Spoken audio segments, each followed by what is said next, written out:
കോഴിക്കോട് താമരശ്ശേരിയിൽ ഭീതി പരത്തി നഗ്നനായ ഒരു യുവാവ്. വിഴുപ്പൂർ ഉദയോത്ത് ഭാഗത്തുള്ള വീടുകളുടെ മുറ്റത്താണ് പൂർണ്ണ നഗ്നനായ ഈ യുവാവ് പുലർച്ചെ എത്തുന്നത്. കോളിംഗ് ബെൽ അടിച്ചതിനു ശേഷം വീട്ടുകാരെ ഉണർത്തിയതിനു ശേഷം ഇയാൾ ഓടിമറയുകയാണ്. കയറി നഗ്നമായ രൂപത്തിൽ കയറി എന്ന് വെച്ചാല് ആദ്യം തന്നെ ജനലിന്റെ അടുത്തുനിന്ന് ഇങ്ങനെ കൈ ഇങ്ങനെ കൊണ്ടുവന്ന് അപ്പോഴാണ് ഞാൻ അറിയുന്നത് ആരോ ഉണ്ട് എന്നുള്ളത്, കള്ളനാണെന്നുള്ളത്. പിന്നെ ഓന് ബാക്കിൽ കൂടിയ മുന്നിലേക്ക് വന്ന് ബെല്ലടിച്ചപ്പോൾ ഞാൻ പുറത്തെ ലൈറ്റൊക്കെ ലൈറ്റ് ഇട്ടിട്ടും മൂപ്പം പോയി എന്ന് തോന്നിയില്ല. ഞാൻ എല്ലാവരെയും അപ്പോഴത്തേക്ക് പ്രദേശത്തുള്ളവരെയൊക്കെ വിളിച്ച് അപ്പോഴത്തേക്ക് മൂപ്പം കടന്നു കളഞ്ഞിട്ടുണ്ടാവും.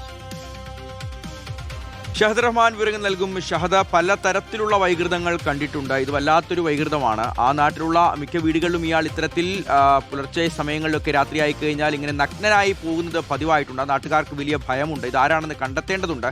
ഈ ഗൗരവത്തിൽ തന്നെ പോലീസ് ഈ ഒരു സംഭവം ഏറ്റെടുത്തിട്ടുണ്ടോ? ഈ ഒരു കള്ളൻ അല്ലെങ്കിൽ ഈ ഒരു വ്യക്തി, ഈ നഗ്നനായി വരുന്ന യുവാവ്, ഇയാൾ ആരാണെന്ന് എന്തെങ്കിലും സൂചന ലഭിച്ചിട്ടുണ്ടോ? അതായത് ഇയാൾ മോഷ്ടിക്കാനാണോ എത്തിയത്, അതല്ല മറ്റെന്തെങ്കിലും ആവശ്യത്തിനാണോ എന്ന കാര്യത്തിൽ ഒരു സ്ഥിരീകരണം ഇതുവരെ ഉണ്ടായിട്ടില്ല.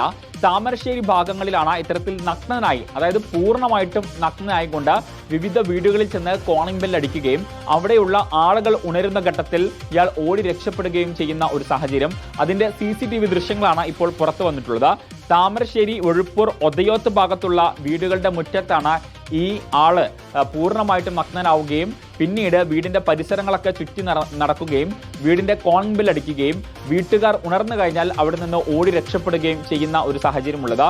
ഈ സംഭവവുമായി ബന്ധപ്പെട്ട് എന്തായാലും ആ പ്രദേശത്തുള്ള ആളുകളൊക്കെ തന്നെ വലിയ ഭീതിയിലാണ്. കാരണം എന്ത് ഉദ്ദേശത്തോടു കൂടിയിട്ടാണ് ഇയാൾ ഇവിടേക്ക് എത്തിയത് എന്നത് സംബന്ധിച്ച് ഒരു കൃത്യമായിട്ടുള്ള ധാരണ ആർക്കും തന്നെ ഇല്ല എന്നുള്ളതാണ്. സമാനമായ രീതിയിൽ കുറച്ച് മാസങ്ങൾക്ക് മുൻപ് ഈ താമരശ്ശേരി മേഖലയിൽ ഇതുപോലെ ചില സംഭവങ്ങൾ ഉണ്ടായിട്ടുണ്ടായിരുന്നു. കാരണം അവിടെയുള്ള സ്ത്രീകളുടെ അടിവസ്ത്രം, അതുപോലെ തന്നെ ചെരുപ്പ്, അതുപോലെ ചില മാലിന്യങ്ങളൊക്കെ കിടന്നുറങ്ങുന്ന ആളുകളുടെ മുഖത്ത് കൊണ്ടുപോയി ഇടുക, അങ്ങനെ വിചിത്രമായിട്ടുള്ള ചില പ്രവർത്തികൾ ചെയ്യുന്ന സംഭവം ഇതിനു മുൻപ് താമരശ്ശേരി ഭാഗങ്ങളിൽ ഉണ്ടായിരുന്നു. അന്ന് ഈ സംഭവവുമായി ബന്ധപ്പെട്ട ഒരു വാട്സപ്പ് ഗ്രൂപ്പ് ആ നാട്ടുകാർ രൂപീകരിച്ചിട്ടുണ്ടായിരുന്നു. കാരണം ഏതെങ്കിലും വീട്ടുകളിൽ ഇത്തരത്തിലുള്ള സംഭവം നടന്നാൽ ഉടൻ തന്നെ അറിയിക്കുവാൻ വേണ്ടി. ഏറ്റവും ഒടുവിൽ ഈ വാട്സപ്പ് ഗ്രൂപ്പിന്റെ അഡ്മിൻ തന്നെ അന്ന് പ്രതിയാകുന്ന ഒരു സാഹചര്യം ഉണ്ടായിരുന്നു. അപ്പോൾ ഇപ്പോഴത്തെ ഈ സംഭവം എന്താണ് എന്നത് സംബന്ധിച്ച് ഒരു വ്യക്തത ഇതുവരെ ആർക്കും വന്നിട്ടില്ല.